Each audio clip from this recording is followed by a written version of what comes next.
Assalamualaikum warahmatullahi wabarakatuh. Salam jumpa kembali Bapak Ibu Guru, Bapak ASN Kementerian Agama Republik Indonesia. Salam jumpa.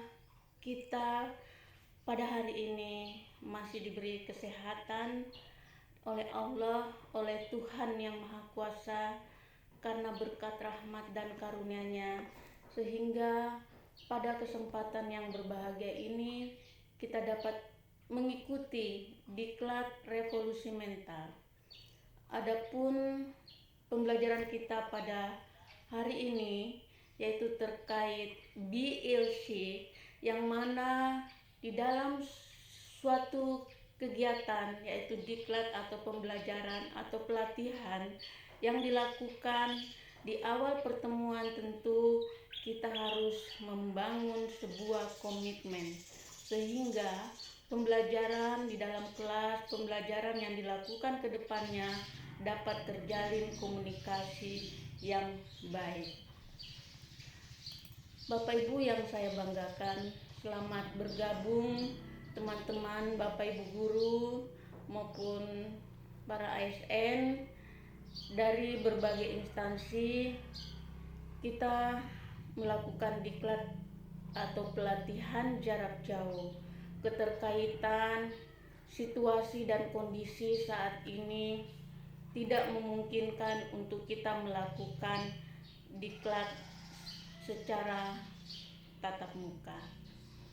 Oleh karena Bapak Ibu, harapan saya, walaupun diklat ini dilakukan atau pelatihan ini dilakukan secara jarak jauh, kita semua tetap semangat dan tetap aktif selama mengikuti pelatihan ini. Bapak Ibu yang saya banggakan, Bapak Ibu ASN yang super, Bapak Ibu ASN yang hebat dan luar biasa. Sebelum kita melanjutkan pelatihan atau materi hari ini, terlebih dahulu izinkan saya memperkenalkan diri ya, terkait nama saya Ibu Haisang Widya Iswara Ahli Muda, golongan 4A, Widya Suara Balai Diklat Kementerian Agama. Bapak Ibu, apabila nantinya selama pelatihan ada hal-hal yang Bapak Ibu tidak mengerti, Bapak Ibu bisa menghubungi saya di nomor tertera di layar ini. Bapak Ibu yang saya banggakan, di dalam setiap pembelajaran tentu ada tujuan pembelajaran yang harus kita capai, yang ingin kita tuju, yang ingin kita sampaikan. Apapun yang menjadi tujuan dalam pembelajaran harus kita rencanakan. Nah, di sini dalam BLC tujuan pembelajaran yang diharapkan yaitu yang pertama tentu kita saling berkenalan, yang mengenal diri terutama, kemudian kita mengenal orang lain, sehingga di dalam pembelajaran, di dalam proses perkenalan kita bisa melakukan hal-hal yang terbaik, memahami harapan tujuan dan mendorong motivasi pribadi maupun kelompok untuk siap mengikuti pelatihan. Kemudian tujuan pembelajaran yang berikutnya menciptakan komitmen bersama untuk suasana pembelajaran yang kondusif. Dan yang terakhir tentunya yaitu memilih pengurus kelas. Kenapa harus memilih pengurus kelas sementara pelatihan ini kita lakukan dengan jarak jauh? Oke, tidak menutup kemungkinan walaupun pelatihan jarak jauh, Bapak Ibu belajar masing-masing di tempat kerja maupun di rumah, tetap kita harus menunjuk atau memilih pengurus kelas. Oke, kita lanjut. Adapun kompetensi dasar yang diharapkan yaitu setelah mengikuti materi ini terciptanya komitmen bersama peserta untuk saling bekerja sama dengan menciptakan suasana belajar yang menyenangkan dan siap untuk mengikuti seluruh rangkaian diklat sehingga tujuan pelatihan atau diklat dapat tercapai. Kita lanjut Bapak Ibu. Nah, materi yang pertama ataupun agenda pembelajaran kita yaitu terdiri 3. Yang pertama adalah mengenal diri sendiri, mengenal orang lain, dan membangun kelompok yang dinamis selama penyelenggaraan diklat. Yang ketiga, kita harus menyepakati komitmen bersama dalam mencapai tujuan. Bapak Ibu yang saya banggakan, kenapa sih harus kita mengenal diri sendiri? Adakah di antara kita yang tidak mengenal dirinya? Dalam hal mengenal diri sendiri sini bukan berarti ini loh saya, bukan. Tetapi banyak potensi-potensi yang dimiliki oleh diri sendiri, namun kita tidak mengetahui hal itu. Pasti. Oleh karena itu perlu kita mengenal diri kita sendiri. Siapa sih diri kita? Kita adalah calon-calon pemimpin. Kita adalah pemimpin bagi diri kita sendiri.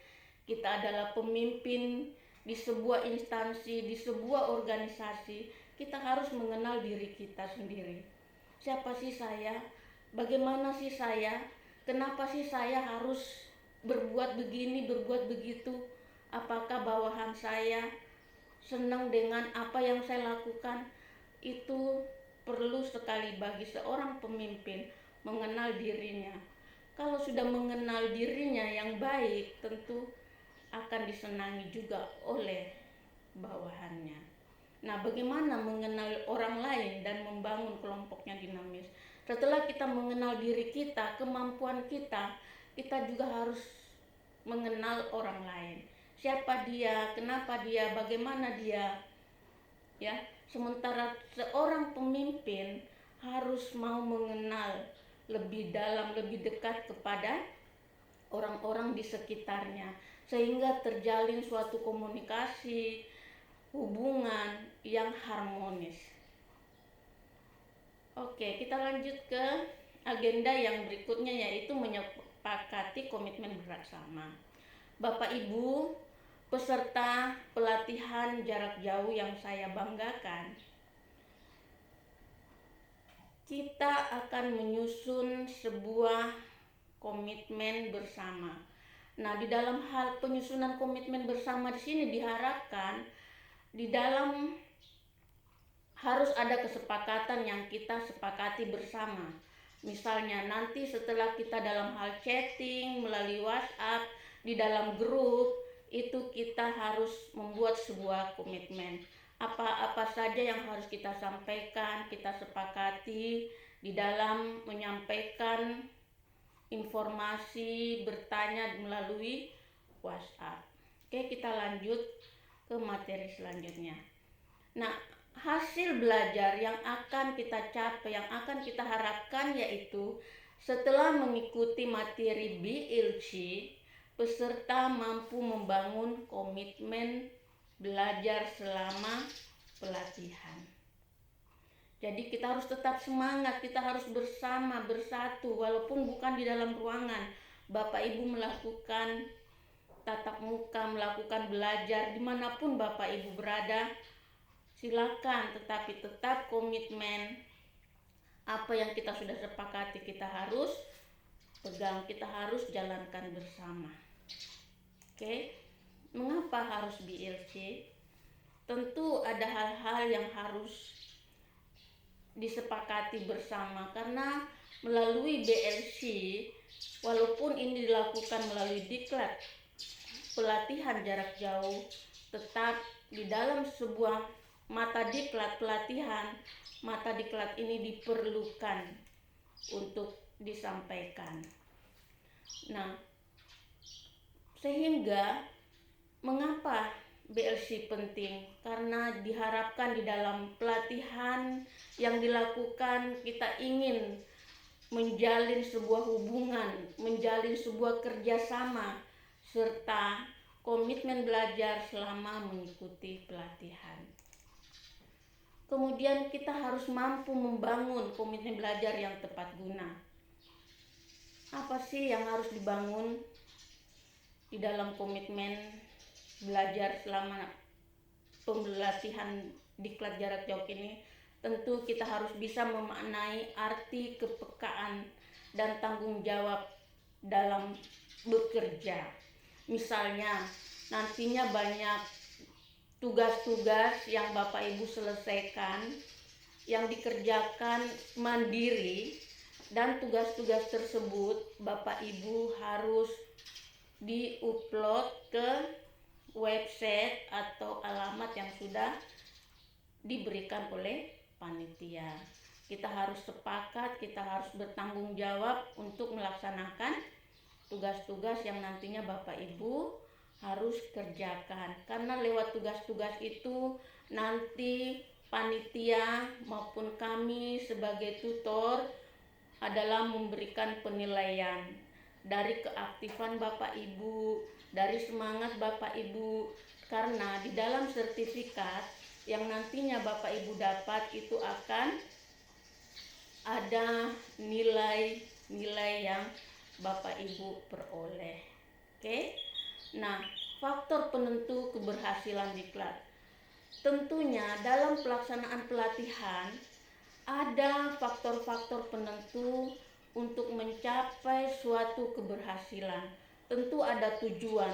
Tujuan apa sih yang ingin dicapai? Untuk mencapai tujuan tentu ada materi, ada fasilitator yang mengarahkan, ada fasilitas ruang, ada waktu, ada peserta. Nah, kesemuanya ini harus menjadi struktur, harus ada kegiatan diklat. Kegiatan diklat sekarang ini tentu ada materinya, ada fasilitatornya, ada peserta, dan ada tujuan. Walaupun ruangan tidak kita dilakukan di dalam ruangan, tapi ruangan itu bisa di mana saja Bapak Ibu bisa belajar, baik di kamar, di alam terbuka, Bapak Ibu bisa mengikuti kegiatan diklat. Oke, Bapak Ibu yang saya banggakan, kita lanjut ke materi selanjutnya. Apa sih komitmen? Apa itu komitmen? Komitmen adalah janji atau kesanggupan yang pasti untuk melakukan sesuatu atau tidak melakukan. Jadi Bapak Ibu nantinya kita harus membuat sebuah komitmen, sebuah janji selama pelatihan diklat jarak jauh. Kita harus membuat kesepakatan di dalam pembelajaran kita nantinya. Ada hal-hal yang harus kita sepakati, ada yang boleh dan ada yang tidak boleh. Sedangkan komitmen belajar adalah janji atau kesanggupan untuk melakukan sesuatu dalam belajar dan tidak melakukan sesuatu. Oke Bapak Ibu, kita lanjut. Komitmen dalam proses pembelajaran. Yang diharapkan di dalam komitmen dalam proses pembelajaran yaitu kerjasama yang harmonis, saling menghormati, saling menghargai, saling mempercayai, dan adanya keterbukaan. Walaupun pembelajaran kita lakukan dengan jarak jauh, saling menghormati pun itu harus kita lakukan, saling menghargai dan saling mempercayai. Kita semua adalah satu rumpun, satu kementerian agama. Berbeda-beda walaupun kita dari mana saja suku, ras, kita dalam kementerian agama menjadi satu dan memiliki tujuan yang semuanya itu kita adalah ASN Kementerian Agama. Dan ASN Kementerian Agama merupakan harus memberi contoh, harus memberi teladan yang baik kepada masyarakat yang lainnya. Oke. Nah, tahap membangun kelompok yang diharapkan akan tercipta komitmen norma yang dibuat. Yang pertama, masing-masing peserta pasti merasa canggung, merasa aku paling hebat. Di dalam penyusunan kelompok untuk menciptakan sebuah komitmen, kita harus menjadi satu. Kita harus buang jauh-jauh itu yang namanya kita paling hebat, kita paling cantik, kita paling ganteng, ya nggak apa-apa sih yang paling hebat, yang muncul, yang nantinya akan muncul konflik yang harus diselesaikan. Karena di dalam pembelajaran pasti ada masalah-masalah yang muncul yang harus kita bisa selesaikan bersama. Kita sangat mengharap dalam membangun kelompok kita bisa menciptakan sebuah norma kelompok, komitmen atau norma bersama. Bapak Ibu, ya selama pelatihan, selama materi ini, Bapak Ibu lewat chatting kita sudah saling mengenal, mungkin masih banyak peserta yang tempatnya berjauhan atau tidak satu instansi, pasti masih banyak yang belum terlalu berkenalan. Bapak Ibu nanti lewat chatting Bapak Ibu kita bisa saling berkenal. Saling mengenal, tentu mengenal nama, unit kerja, kemudian sifat yang dominan. Oke. Mengenal orang lain, tentu ada pepatah mengatakan tak kenal maka tak sayang. Apabila kita sudah saling mengenal, kita saling bekerja sama, pekerjaan yang berat akan mudah diselesaikan jika kita mengerjakan secara bersama-sama. Kerjasama dan komunikasi. Di Diklat Revolusi Mental ini kita berusaha membangun sebuah kerjasama dan komunikasi yang lebih baik. Kita ingin berubah dari hal-hal yang tidak baik ke hal-hal yang lebih baik. Misalnya hal-hal yang malas-malas menjadi lebih rajin lagi. Memberikan pelayanan ke masyarakat yang kurang menyenangkan, mari kita ubah mindset kita, memberikan pelayanan yang terbaik kepada masyarakat. Syarat sukses belajar bagi orang dewasa tentu membutuhkan suasana dalam kondisi suasana gembira, antusias dan bersemangat, terbuka dan membuka diri, siap berubah dan dinamis, rileks, tidak tegang dalam kebersamaan. Saat ini Bapak Ibu melakukan pelatihan, mengikuti pelatihan jarak jauh. Tentu Bapak Ibu suasananya lebih rileks, Bapak Ibu bisa belajar di mana saja, mau di kamar, di taman, silakan. Karena tidak ada yang mengikat Bapak Ibu harus dalam di mana saja atau di ruangan mana saja. Oke Bapak Ibu, kita lanjut ke 7 kebiasaan manusia yang efektif. Kebiasaan manusia yang efektif diantaranya yang pertama yaitu jadilah proaktif. Mulai dengan tujuan yang aktif, dahulukan yang utama, berpikir menang-menang, berusaha mengerti dulu baru dimengerti, wujudkan sinergi, asahlah gergaji dengan selalu memperbarui 4 dimensi yaitu fisik, spiritual, mental, dan emosional. Nah, Bapak Ibu, nantinya yang diharapkan adalah komitmen belajar. Kita akan menyusun komitmen belajar, namun sebelum itu kita harus memilih 3 nama peserta yang nantinya akan menjadi struktur kelas Bapak Ibu, ya. Nah, marilah kita bersama-sama menjadi bagaikan jam dinding. Dilihat orang atau tidak dia tetap berdetak, dihargai orang atau tidak dia tetap berputar. Ada yang berterima kasih atau tidak dia tetap bekerja. Jika jam dinding bisa berbicara, maka akan berkata, karena aku punya kualitas, komitmen, dan tanggung jawab. Bapak Ibu ASN Kementerian Agama yang super, yang luar biasa, diharapkan mari kita mengubah mindset kita bagaikan jam dinding, bagaikan jam yang selalu berputar, yang tidak mengharapkan ucapan terima kasih dari orang-orang, dari siapapun. Terus semangat. Oke Bapak Ibu, belajar bukanlah suatu kewajiban, tetapi belajar adalah suatu kebutuhan. Selamat belajar Bapak Ibu. kita akan berjumpa di materi selanjutnya dengan mata diklat yang berbeda. Diharapkan nantinya tugas-tugas yang diberikan Bapak Ibu mohon dikerjakan dan diupload ke alamat yang sudah disiapkan. Terima kasih.